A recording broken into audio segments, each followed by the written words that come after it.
அவரை தவிர உலகின் எல்லா மகான்களுக்கும் அவர்கள் சுயநலமில்லாமல் செயல்படுவதற்கு புற தூண்டு சக்திகள் இருந்தன. புத்தரை தவிர உலகின் அனைத்து மகான்களையும் 2 பிரிவாக பிரிக்கலாம். ஒரு பிரிவினர் தாங்கள் இறைவனின் அவதாரங்கள் என்றும் மற்றொரு பிரிவினர் தங்களை இறைவனின் தூதர்கள் என்றும் கருதினார்கள். அவர்கள் உபயோகித்த மொழி எவ்வளவுதான் ஆன்மீகமாக இருந்தாலும் இரு பிரிவினருமே தாங்கள் செயல்படுவதற்கான தூண்டு சக்தியை வெளியிலிருந்தே பெற்றார்கள். வெளியிலிருந்து பிரதிபலனையும் எதிர்பார்த்தார்கள்.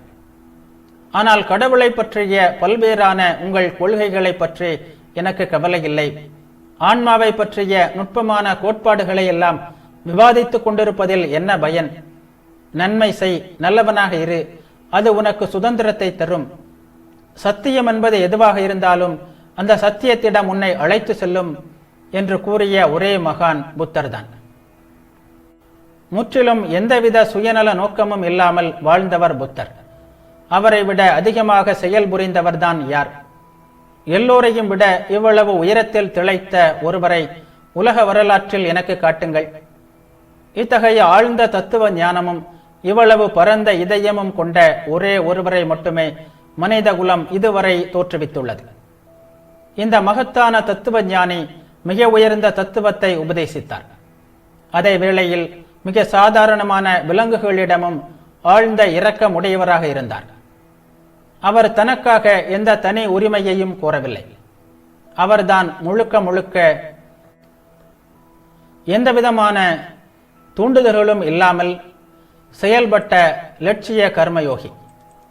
இதுவரை பிறந்தவர்களுள் மாமனிதர் என்று அவரை மனித வரலாறு காட்டுகிறது.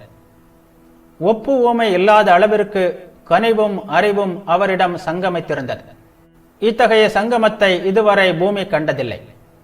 இதுவரை வெளிப்பட்டவற்றுள் மகோன்னதமான ஆன்ம சக்தியின் நிலைக்களன் அவர். உலகம் முதலாக கண்ட மாபெரும் சீர்திருத்தவாதி அவர்.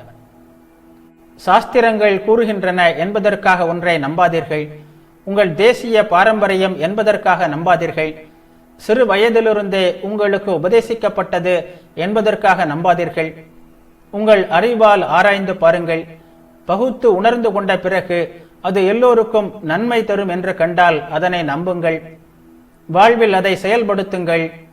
மற்றவர்களும் அதை பின்பற்ற உதவுங்கள் என்று முதலாக துணிவுடன் முழங்கியவர் புத்தர். பணமோ புகழோ வேறு எந்த பிரதிபலனையுமோ எதிர்பார்க்காமல் யார் வேலை செய்கிறார்களோ அவர்களே சிறப்பாக வேலை செய்ய முடியும். அப்படி செயல்புரிய முடியும் போது அவன் புத்தர் ஆகிறான். உலகத்தையே மாற்றிவிடக்கூடிய அளவு வேலை செய்வதற்கான ஆற்றல் அவனிடமிருந்து பொங்கி எழுகிறது. கர்மயோகத்தின் மிக உயர்ந்த லட்சியத்தின் பிரதிநிதியாக அவன் விளங்குகிறான். சுவாமி விவேகானந்தரின் கர்மயோகம் சொற்பொழிவுகள்.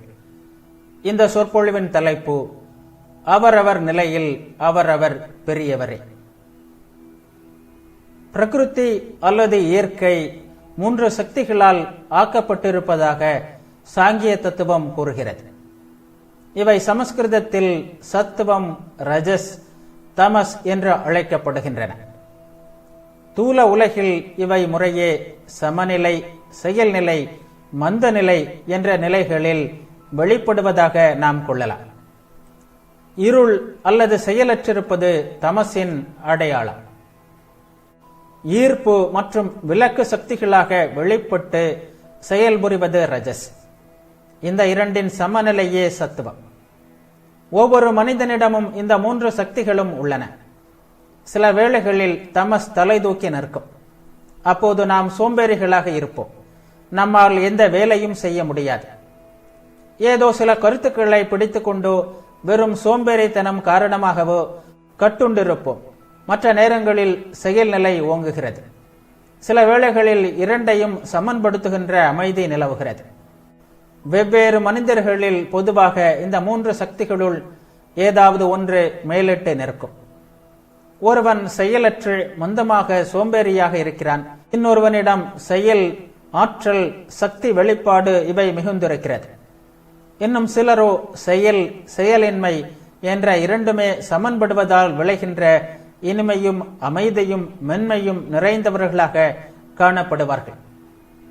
மிருகங்கள், மரங்கள், மனிதர்கள் என்று படைப்பு முழுவதிலுமே இந்த வெவ்வேறு சக்திகளின் அதிகமான அல்லது குறைந்த வெளிப்பாட்டை நாம் காணலாம். கர்மயோகத்தில் இந்த 3 குணங்களையும் சிறப்பாக விளக்க வேண்டியுள்ளது. அவை என்ன, அவற்றை எப்படி உபயோகிப்பது என்பதை கற்பித்து நாம் இன்னும் சிறப்பாக செயல்புரிவதற்கு கர்மயோகம் உதவுகிறது. மனித சமுதாயம் என்பது பல படிகளுடன் கூடிய ஓர் அமைப்பாக உள்ளது. நன்னறியை பற்றி நம் எல்லோருக்கும் தெரியும். கடமை என்றால் என்ன என்பதும் நாம் அறிந்ததே. அதே வேளையில் நன்னறி என்பதன் பொருள் நாட்டிற்கு நாடு பெரிதும் மாறுபட்டிருப்பதையும் நாம் காண்கிறோம்.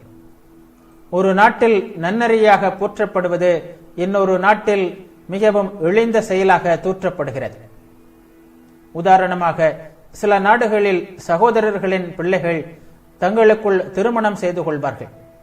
மற்றொரு நாட்டிலோ இது முற்றிலும் முறைகேடாக கருதப்படுகிறது. சில நாடுகளில் சகோதரனின் மனைவியை திருமணம் செய்து கொள்ளலாம். இன்னொரு நாட்டில் இது தவறென்று கருதப்படும். ஒரு நாட்டில் மக்கள் ஒரு முறைதான் திருமணம் செய்து கொள்ளலாம். இன்னொரு நாட்டில் பல முறை திருமணம் செய்து கொள்ள அனுமதிக்கப்பட்டிருக்கிறது. இவ்வாறு நன்னறி என்று கூறப்படுபவை அனைத்திலுமே அளவுகோல் பெரிதும் வேறுபட்டிருக்கிறது என்றாலும், ஒழுக்கம் என்பதற்கு உலகம் தழுவியதான அளவுகோல் ஒன்று இருந்தேயாக வேண்டும் என்று நாம் எண்ணுகிறோம். கடமையின் விஷயமும் இதுதான்.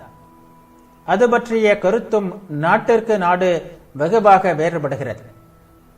ஒரு நாட்டில் ஒருவன் சில காரியங்களை செய்யவில்லை என்றால் கடமை தவறியவனாக குறை கூறப்படுவான். அதே செயல்களை அவன் வேறொரு நாட்டில் செய்தாலோ அவன் தவறாக நடந்து கொண்டதாக குறை கூறப்படுகிறான். எனினும் கடமை பற்றிய உலகம் தழுவிய ஏதாவது கருத்து இருக்க வேண்டும் என்று நாம் எண்ணுகிறோம். இதுபோலவே சமுதாயத்தில் ஒரு குறிப்பிட்ட பிரிவினர் சிலவற்றை தங்கள் கடமையாக கருதுகிறார்கள். அதே நேரத்தில் மற்றொரு பிரிவினர் அது முழுக்க முழுக்க தவறு என்று கருதுகிறார்கள். அத்தகைய செயல்களை செய்ய நேருமானால் துடித்து விடுகிறார்கள். இரு வழிகள் நமக்கு தென்படுகின்றன. ஒன்று அறிவிலிகளின் வழி. உண்மையை அடைய ஒரே வழிதான் உள்ளது, மற்றவை அனைத்தும் தவறு என்று அது கூறுகிறது. மற்றொன்று சான்றோர்களின் வழி. நமது மன அமைப்பிற்கும் நாம் வாழ்கின்ற நிலைக்கும் ஏற்ப கடமையும் ஒழுக்கமும் மாறலாம் என்று அவர்கள் ஏற்றுக்கொள்கிறார்கள். நாம் முக்கியமாக அறிந்து கொள்ள வேண்டியது என்னவென்றால், கடமை என்பதிலும் ஒழுக்கம் என்பதிலும் படிகள் இருக்கின்றன. வாழ்க்கையில் ஒரு நிலையில் சில குறிப்பிட்ட சூழ்நிலைகளில் கடமையாக இருப்பது மற்றொன்றில் அவ்வாறு இருக்காது, இருக்கவும் முடியாது என்பதுதான். இதற்கு ஒரு உதாரணம் கூறுவோம். எல்லா ஆச்சாரியர்களுமே தீமையை எதிர்க்காதீர்கள், அகிம்சையே மிக உயர்ந்த ஒழுக்க லட்சியம் என்று உபதேசித்து இருக்கிறார்கள். இந்த உபதேசத்தை நம்மில் சிலர் அப்படியே கடைபிடிக்க முயல்வோமானால் சமுதாய அமைப்பை இடைந்து தூள் தூளாகிவிடும். அயோக்கியர்கள் நாம் சொத்துக்களையும் வாழ்க்கையையும் பறித்து கொண்டு தங்கள் விருப்பப்படி நம்மை ஆட்டி வைப்பார்கள். இது நமக்கு தெரியும். இத்தகைய அகிம்சை சமுதாயத்தில் ஒரே ஒரு நாள் கடைபிடிக்கப்பட்டாலும் கூட பெரும் நாசமே விளைவாக இருக்கும். ஆனாலும் தீமையை எதிர்க்காதீர்கள் என்ற அந்த உபதேசத்தின் உண்மையை உள்ளுணர்வின் மூலமாக நாம் இதய ஆழங்களில் உணரவே செய்கிறோம். இது மிக உயர்ந்த லட்சியமாக நமக்கு தோன்றுகிறது. என்றாலும் இந்த கோட்பாட்டை உபதேசிப்பது என்பது மனித குலத்தின் பெரும் பகுதியை நிந்திப்பதற்கே சமமாகும். அது மட்டுமல்ல, தாங்கள் எப்போதும் தவறையே செய்திருக்கிறோம் என்ற எண்ணத்தை அது மனிதர்களிடம் உண்டாக்கிவிடும். அவர்கள் எந்த வேலையை செய்தாலும் அவர்களின் மனசாட்சியில் சந்தேகங்கள் எழுந்த வண்ணமே இருக்கும். இது அவர்களை பலவீனப்படுத்துகிறது. இவ்வாறு தொடர்ந்து தங்களை மறுப்பது மற்ற பலவீனங்கள் உண்டாக்கும் தீமையை விட அதிக தீமையை தரும்.